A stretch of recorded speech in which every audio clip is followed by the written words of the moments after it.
democracia, la ciudadanía, todas estas dimensiones que al Estado, viene desde la forma en que nosotros comenzamos a mirar y desarrollar y elaborar teoría feminista. Bueno, soy socióloga de clase media, madre con mi mamá de origen italiano migrante, mi padre con abuelo negro, cosa que mi familia claramente no reconoce. Soy mamá de una hija de 40 años. He sido bisexual durante muchos años y ahora estoy casada con un feminista, hombre, con el cual vivimos hace como 23 años juntos, él en Europa y yo acá en América Latina, y que nos casamos hace más o menos 4 meses. Toda una experiencia. O sea, soy una recién casada. Me interesa mucho situar brevemente los orígenes de esta oleada feminista de los 70, ¿no? Porque nosotras, la mayoría de nosotras, veníamos de una experiencia larga en los partidos políticos de izquierda, en los diferentes países de América Latina, y salimos, por supuesto, cansadas en un momento de ser las reinas del mimeógrafo y comenzamos a buscar nuestros propios espacios, ¿no? Esta tensión con los partidos se mantuvo en toda una primera etapa hasta una lucha muy fuerte, muy radical en general por la autonomía de lo que estábamos construyendo ya como movimiento, ¿no? Pero también la otra dimensión que creo que es importante para conocer un poco todas estas dinámicas que se han venido desarrollando es que los feminismos nacieron en la mayoría de países de América Latina en condiciones de dictadura, luchando por la democracia.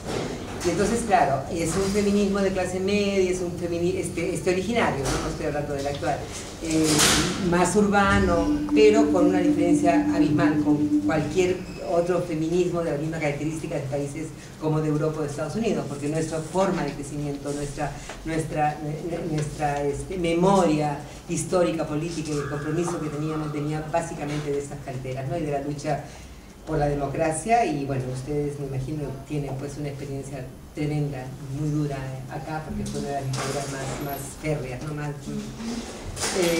Y estas dos características son las que marcan entonces, creo, como les decía, la enorme diferencia, ¿no? Entonces, soy parte también de ese sector feminista cuyas organizaciones de lucha se convirtieron en instituciones feministas, o sea, la tensión entre institucionalizadas y autónomas que nos ha recorrido las últimas 10, 15 años sigue estando presente con bemoles, con diferencias. Y con razones, ¿no? De los dos lados, creo yo, ¿no? Porque claro, tenemos una forma de existencia. Nosotras cuando organizamos Flora Tristán en fines del 79, no nos organizamos como organización, como institución, éramos un núcleo feminista que quería construir movimiento. Y entonces cuando comenzamos a tomar estas otras dimensiones ya de tener la biblioteca, de comenzar a hacer investigaciones, decidimos que éramos una organización feminista con una doble forma de existencia. Parte de, o sea, un espacio de trabajo feminista y parte de un movimiento feminista de construcción. Esa doble perspectiva tensionada, porque no ha sido fácil siempre mantenerla, es la que yo creo que todavía nos sigue iluminando a muchas de nosotras, pero evidentemente difícil, porque el estar en una institución evidentemente te da privilegios, te da tiempo, tienes mucho más tiempo que el resto que está trabajando en otro sitio para soñar, para pensar, para desarrollar lo que crees que es lo más adecuado, ¿no? Y eso evidentemente trae disputas difíciles, ¿no? De poder. Ahora, yo creo que en algún momento me gustaría hablar, quizás ya en las conversaciones, lo que significaron algunos hitos en esta vida militante mía, como la conferencia de Beijing, qué es lo que significó, por qué una feminista radical como yo terminó siendo representante de las ONG de América Latina y el Caribe, por ejemplo, para Beijing, experiencia en la que realmente aprendí cualquier cantidad, ¿no? Y yo creo que yo sí la valoro en ese sentido, ¿no? Bueno, pero de todas maneras, con todas estas luchas y estos bagajes, la construcción de la teoría feminista ha andado todo este tiempo, en todos estos procesos, a partir de estos núcleos iniciales, ¿no? Con sus diferencias y todo lo demás, ¿no? Sin embargo, en un momento, y aquí recurro a una gran amiga mía, una feminista israelita lesbiana, inglesa, perdón, lesbiana no. Mira Yuval Davis. Mira habla en un momento determinado de esa, estamos enfrentando, tenemos que asumir una ética de la incomodidad. Es decir, y para mí esa ética de la incomodidad significaba que aquello que sabíamos y que nos fue tan útil y transgresor en su momento, ya no nos sirve por sí solo para saber más, porque la realidad evidentemente nos cambió. Y entonces ese discurso además que creíamos inclusivo, transgresor, revolucionario, y que sin embargo sin querer queriendo comenzó a tener las trampas de la exclusión. Entonces comenzar a darnos cuenta de las trampas de la exclusión es, creo que, el proceso que ha marcado las últimas, por lo menos para mí, mi última década. ¿Qué cambió? ¿De dónde viene este cambio? Yo creo que viene de las voces. O sea, para mí el nombrar ha sido la forma fundamental para nosotros de construir movimientos, de construir teoría. O sea, nombrar lo que hasta ese momento no tenía nombre: violencia política, violencia sexual, violación del matrimonio. Es decir, todas las categorías que comenzamos a levantar no existían antes de nosotras, ¿no? Entonces hay todos los privados políticos, y ahí podemos comenzar a poner todos nuestros avances y nuestros eslogans en este proceso, ¿no? Entonces, hablábamos las que estábamos, y hablábamos fuerte, y algunas que estaban, por ejemplo, dentro de unas que hablaron muy fuerte y confrontaron mucho a este primer feminismo que comenzó a ser un feminismo básicamente heterosexual, fueron las lesbianas. Las lesbianas fueron las primeras que confrontaron, pero con mucha fuerza, y comenzaron a romper, por suerte, esta creencia de que la heterosexualidad era la forma natural de vivirla. Estoy hablando, nosotros éramos chibolas, por decirlo de alguna forma, ¿no? O sea, ahora yo veo a las jóvenes y éramos así de jóvenes y de irreverentes. Entonces evidentemente no era que nos aferrábamos a la heterosexualidad, simplemente que nos parecía que es una realidad que no nos tocaba mucho. En el encuentro feminista del 83 nos pasó una cosa, ahí fue como el desayuno total, ¿no? Estábamos construyendo el encuentro feminista, que era el segundo, además, venía después del de Colombia, que había sido muy lindo, muy exitoso, y decidimos darle un toque diferente y hacer como eje tener el patriarcado. Y entonces hicimos, muy teóricas nosotros, como 20 talleres del patriarcado de historia, patriarcado de sexualidad, patriarcado de iglesia, todos los patriarcados posibles. Entonces viene una compañera mexicana que se había ido a ayudarnos hacía un mes más o menos, y pregunta en un momento, ¿y el taller para las lesbianas? ¿Verdad, no? ¿Qué tal si hacemos un mini taller? Mientras los talleres de patriarcado y sexualidad tenían 50 personas o 70 lo máximo, los otros 20, los otros tuvo 350 mujeres, todas nosotros ahí al medio, además con las lesbianas que venían de Puerto Rico, que venían de acá, de la Juanita, la otra, que nos comenzaron evidentemente a abrir toda la mirada, y ahí bueno, así aprendimos. Esa es la forma además como estamos aprendiendo, como se sigue aprendiendo, o sea que en la mirada, yo creo que el conflicto, como voy a terminar de decir, es uno de los motores fundamentales de los feminismos para poder avanzar y abrirse a otras realidades. Y entonces, ¿qué cambió en este momento? Cambió, yo acá uso una frase muy potente para mí, ya me vendrá. Pero bueno, lo que cambió, yo creo, es la beligerancia de la diversidad.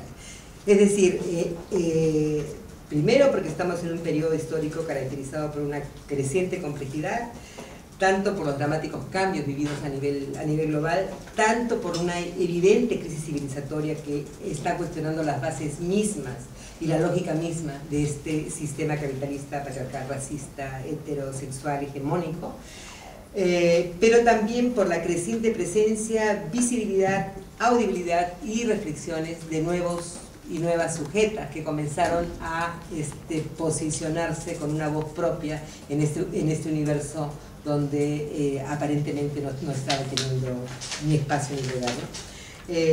Porque estas nuevas voces dejaron sentir además que sus realidades, sus prácticas sociales y cosmovisiones no estaban para nada expresadas. en las formas actuales de producir e interpretar las prácticas y los conocimientos que percibían y que eran evidentemente genuinos, ¿no? Y que por lo mismo no lograban captar la complejidad y la diversidad y la riqueza de estas otras experiencias y los variados procesos de resistencia que existían, ¿no? Entonces, una diversidad que no nos tiene que extrañar. Somos parte de un continente como el de América Latina, que es pluricultural, multiétnico, de múltiples identidades, etcétera, ¿no? Pero donde la diversidad desde siempre ha estado teñida de desigualdad. Yo creo que esa ha sido y ha estado teñida también de desigualdad dentro de los feminismos.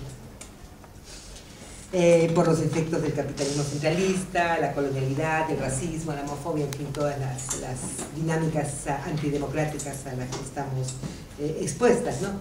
Entonces aquí vengo con esta cita de mi amigo, que él dice que esta diversidad en los tiempos actuales ha adquirido, dice Gilberto Valdés, beligerancia política y visibilidad epistemológica.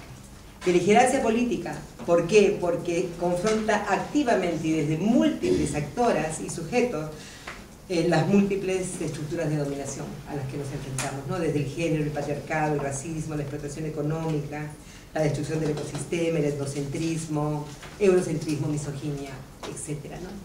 Y tiene visibilidad epistemológica porque evidencia justamente aquellas dimensiones de la realidad que han sido negadas, folclorizadas, invisibilizadas, vistas como no existentes o evidentemente no importantes y que ahora pugnan y luchan por su visibilidad y su reconocimiento, ¿no? Posicionando de esta forma otras visiones y otras perspectivas y como visiones más allá de aquella a la que estábamos acostumbrados, que en este momento obviamente la podemos ubicar claramente como una perspectiva más occidental, ¿no? Y al hacerlo entonces están comenzando a cambiar los términos de la conversación para todas nosotras, ¿no? Entonces eso creo que es el proceso que a mí me parece más interesante de los últimos tiempos, ¿no?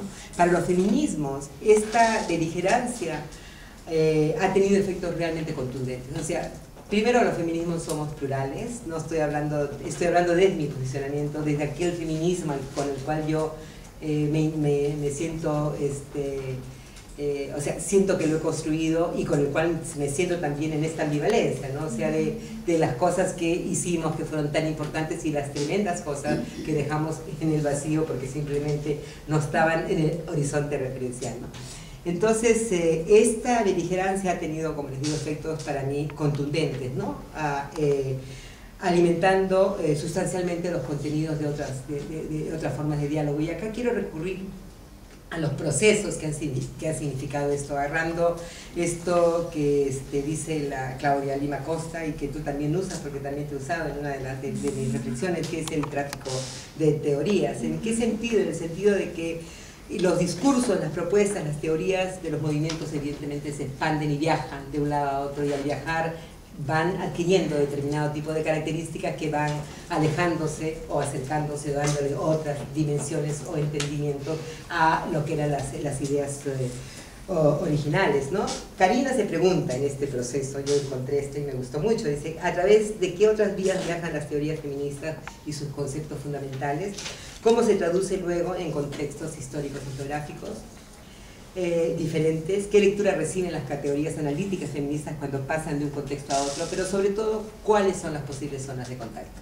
Claro, para esto, cada una de estas respuestas requiere pues toda una reflexión política, teórica, colectiva. Evidentemente no hay una respuesta individual a este proceso, pero esta dimensión de las zonas de contacto sí me interesa mucho porque justamente los esfuerzos últimos de mi militancia feminista están alrededor de este proceso, ¿no? de buscar las posibles zonas de contacto, ¿no?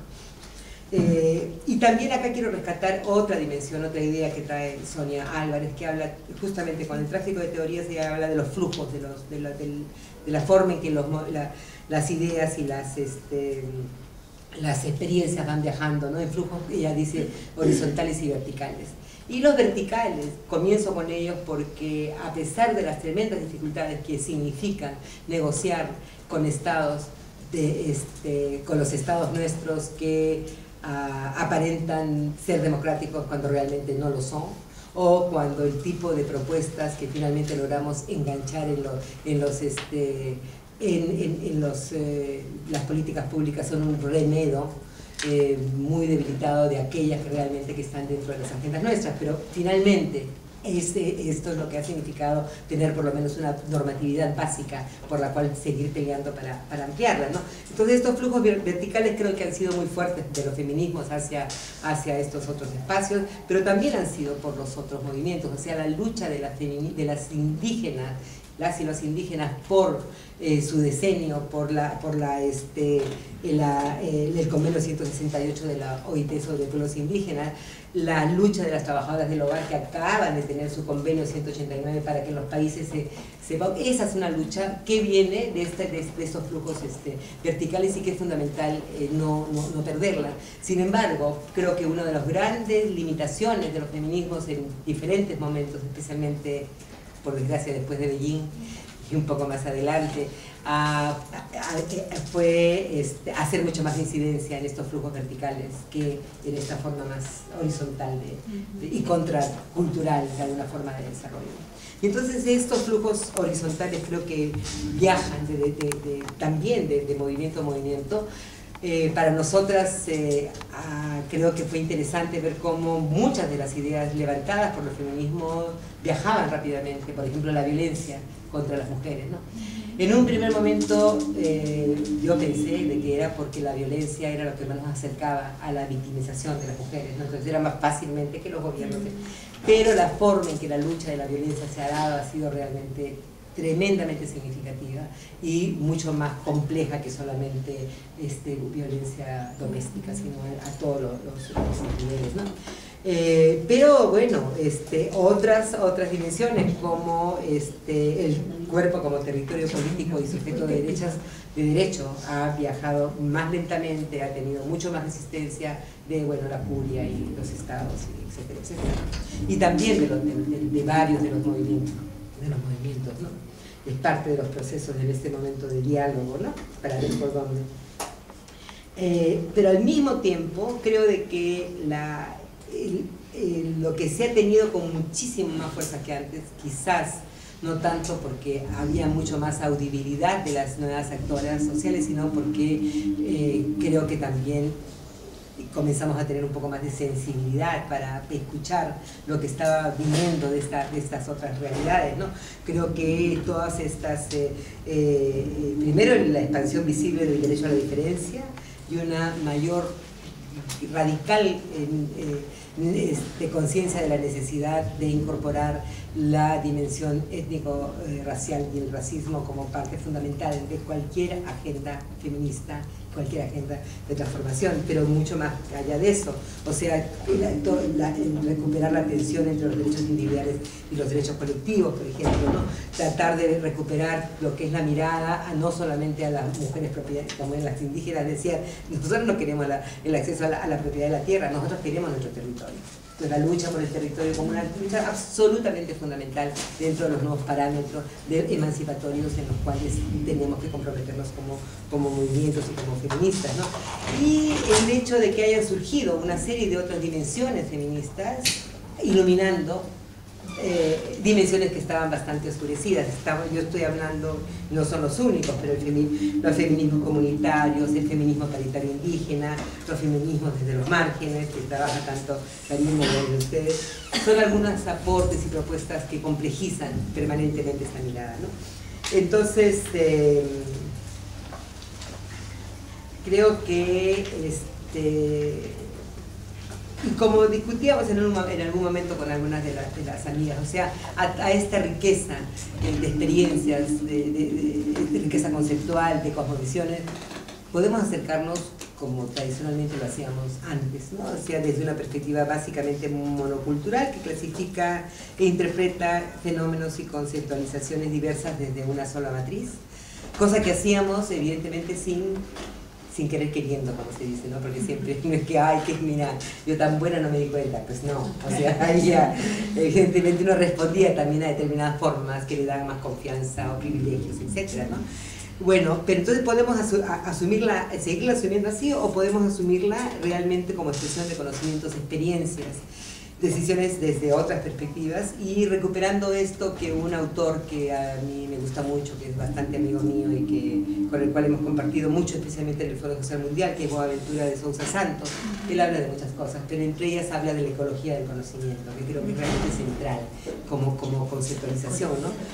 Ecología del conocimiento, ¿no? Que confronta la idea de la existencia de una privilegiada, etnocéntrica, androcéntrica, heterocéntrica, perspectiva única, dice, y se abre al hecho de que actoras sociales y movimientos sociales generan no solo conocimientos, sino nuevas prácticas y nuevas categorías de análisis o de nuevos significados para los viejos conceptos monoculturales. Creo que este es el momento en que estamos en la transición hacia la complejización de la mirada desde esta perspectiva ecológica, de ecología del conocimiento. Además de ya todo lo que hemos avanzado a nivel de una perspectiva más interseccional, colocada por las feministas negras en su lucha contra el hegemonismo de los feminismos blancos, la perspectiva de interculturalidad crítica que estoy discutiendo más con Karina porque la estamos usando mucho para lo del encuentro, que yo les puedo explicar después, ¿no? ¿Cómo? No, porque a él se le cuesta, porque vas muy rápido hablando. No, no vas a hacer un ritmo para... Yo sé que hablo muy rápido, capaz no solo para ti, voy a ponerme más lenta. Tengo compañeras que toman notas, me voy a enterar de todo. Sí. Bueno, yo creo que en el siglo XXI, los feminismos, por estas razones, estamos entrando, los diferentes y los múltiples feminismos, ¿no? O sea, estamos entrando en un nuevo momento, expresando nuevos malestares y al mismo tiempo nuevas disputas en prácticas, conceptualizaciones, imaginarios y luchas, ¿no? Profundizando toda una mirada más compleja a la realidad, a la diversidad, etc., ¿no?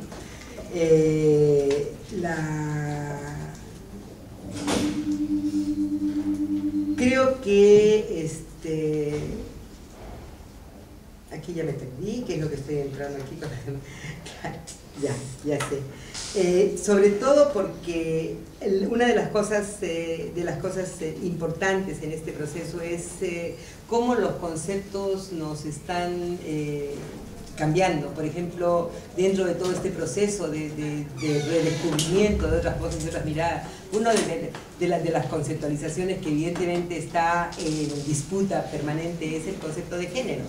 Ya no solamente porque muchas de nosotros lo vemos como un concepto apolítico y tecnificado, claro, quitado totalmente de lo que fue su contexto de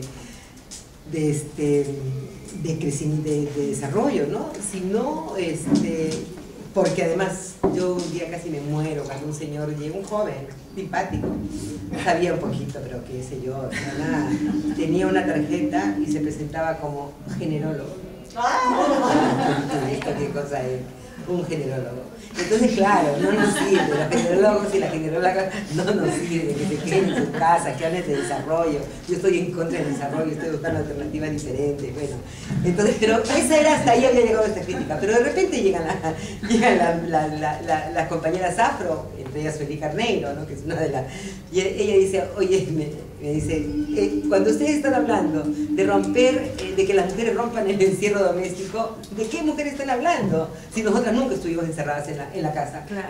Fuimos esclavas, fuimos amas de leche, fuimos claro, vendedoras ambulantes, fuimos prostitutas, fuimos de todo, menos estar en la calle. Entonces, ¿de qué mujeres están ustedes hablando? Evidentemente estamos hablando de esa parcialidad de las mujeres con las cuales nos estábamos más identificando. Entonces eso trajo pues toda una removida, ¿no? O las indígenas, ¿no? Que andan claramente diciendo este es un concepto colonizado, porque no da cuenta de lo que es nuestra cosmovisión y de la complementariedad. Entraremos después a discutir eso, porque cada que discutíamos la complementariedad, yo también en la primera etapa, y después evidentemente ya no, porque por estas zonas de diálogo y contacto con la diversidad, ¿no? La famosa cosa, la complementariedad, ¿no? Que creo de que hay formas muy interesantes de hacer esta traducción de la que habla también Boaventura de Sousa Santos entre estas miradas indígenas y las miradas que creo que estamos queriendo desarrollar, ¿no? Entonces ahí yo creo de que hay una dimensión que es importante. La otra dimensión importante es el tratar de ver con qué teoría y con qué tipo de epistemología nos comenzamos a mover en este momento, porque claro, estamos diciendo, estamos en un nuevo momento, están surgiendo nuevos paradigmas. Bueno, ¿cuáles son? ¿Cómo se comen? ¿Qué es lo que significa cada una de esas cuestiones? Y no simplemente es algo que tú puedas pescar de ahí, es algo que está en un proceso de construcción, ¿no? Entonces, quizás por eso, y aquí también agarro a mi amigo Boaventura y a Monedero, requerimos una teoría que no solo explique los fundamentos de la realidad, sino también que pueda ser una gran orientadora para la acción transformadora, ¿no? Aquí, en esto, creo de que me quiero centrar un poquito porque yo comencé hablando de dónde me estaba situando, ¿no? O sea, de dónde estaba viniendo yo, cuáles eran los límites de los contextos en los que yo me estaba movilizando que me hacen estar discutiendo lo que estamos discutiendo en este momento, ¿no? Claro, entonces evidentemente el lugar de enunciación no es neutro, es altamente político, porque de ahí tú vas construyendo realmente tus sentires, tus saberes, tus perspectivas y tus posibles futuros paradigmas, ¿no? Pero quiero que centrarme en esto de que es altamente político, porque es la única forma, creo yo, de construir una geopolítica del conocimiento que no solamente cuestione profundamente cualquier pretensión de neutralidad o de igualdad, sino que recupera los impactos de esta diversidad que ha estado permanentemente, como decía al comienzo, teñida de exclusión y de desigualdad en la vida y en los imaginarios de las personas, ¿no?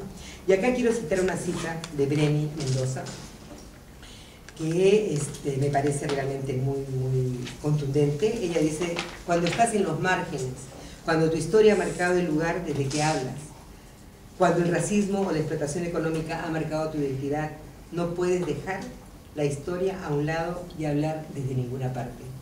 Ese lugar neutro que parece asumir la idea de la desidentificación no existe, es siempre un lugar de poder. Creo que, y eso es qué significa, que entonces el saber tampoco es abstracto, ¿no? ni deslocalizado, tiene colores, lugares de origen, valoraciones producidas desde estas jerarquías sociales, raciales, geográficas existentes, ¿no? Y una teoría crítica tiene que hacerse cargo de eso, y un compromiso político personal feminista tiene que hacerse cargo de eso, ¿no? Porque es también deconstruir los mecanismos y las jerarquías de poder que existen, no solamente en las colectividades, sino en la forma misma que uno se acerca a este tipo de procesos, ¿no? Entonces, para hacer este proceso que trae pues un bagaje epistemológico, analítico, práctico, se hace urgente una perspectiva de diálogo intercultural crítico, para seguir y donde además hay una serie de dimensiones bien interesantes. Yo estuve leyendo, no sé si ustedes la conocen, a esta feminista asiática, creo que es de Malasia, Aiwa como ONG. Ella dice, para poder establecer entendimientos y diálogos, tenemos que mantener respetable distancia de nuestras perspectivas, no para vernos a nosotras más claramente, sino para dejar abiertas otras posibilidades, para poder ver por dónde es que puedes engancharte con esta otra perspectiva y mirada, ¿no? Porque cuando tiramos nuestro equipaje conceptual abrimos posibilidades, aunque parciales, ambiguas, etcétera, pero de intercambio y de otro tipo de entendimientos, ¿no?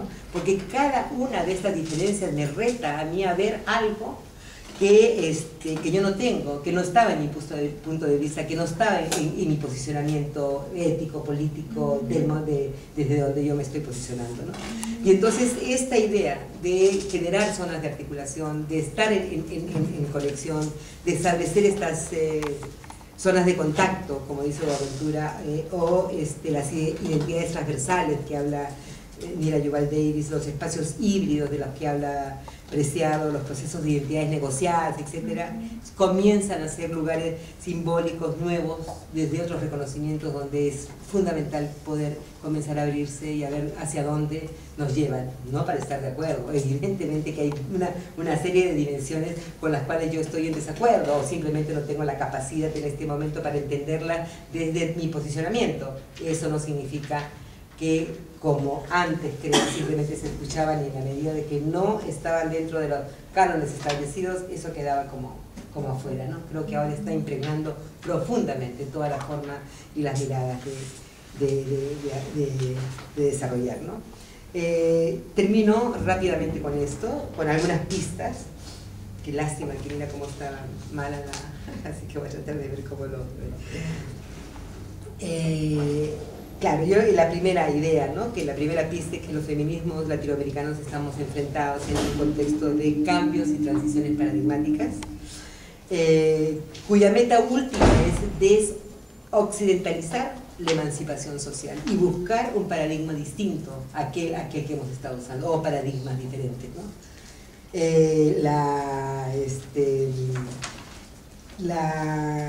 En América Latina nosotros hemos tenido y tenemos un avance significativo en este proceso, ¿no? Toda la teoría de Quijano, de la colonialidad del poder, por ejemplo, del poder, del saber y del ser.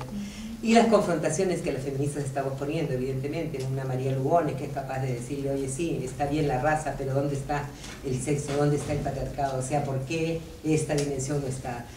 Yo soy muy amiga de Quijano y ando con él todo el tiempo provocándolo, pero conmigo no discute. O sea, yo creo, según le digo, yo no estoy a tu altura o qué te pasa. No, yo te quiero mucho. Nada, imagínate.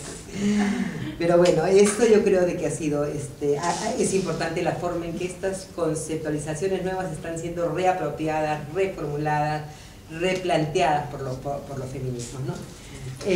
La segunda pista es acercarnos a esta complejidad, requiere recuperar una noción de sujeto feminista flexible e inclusivo, es decir, ya el sujeto feminista es múltiple y las estrategias de construcción de los movimientos feministas son también múltiples, y creo de que ahí es un punto fundamental de partida, pero en ese punto fundamental de partida yo también soy parte de ese feminismo plural y